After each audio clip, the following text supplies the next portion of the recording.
Cinema Premalu അടിപൊളി പടം അല്ലേ? അടിപൊളി. ഗിരീഷേടി കൊള്ളാം അല്ലേ? ഗിരീഷയുടെ പടം നല്ല പടം.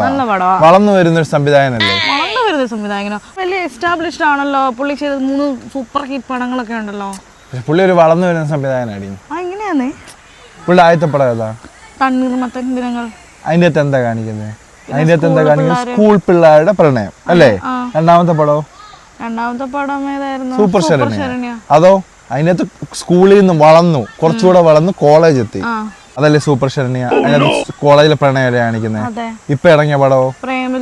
പ്രേമലു ഇറങ്ങിയപ്പോ കുറച്ചുകൂടെ വളർന്നു, കോളേജിൽ നിന്ന് അവര് നേരെ വർക്ക് പ്ലേസിലേക്കായി. കണ്ടില്ല അവിടുത്തെ പ്രണയം? അതാ ഞാൻ പറഞ്ഞത്, ഗിരീഷേടി വളർന്നു വരുന്നൊരു സംവിധായകനാണ്. പ്രേമലു കഴിഞ്ഞിട്ട് ഗിരീഷേടിയുടെ പുതിയ പ്ലാൻ എന്തായിരിക്കും?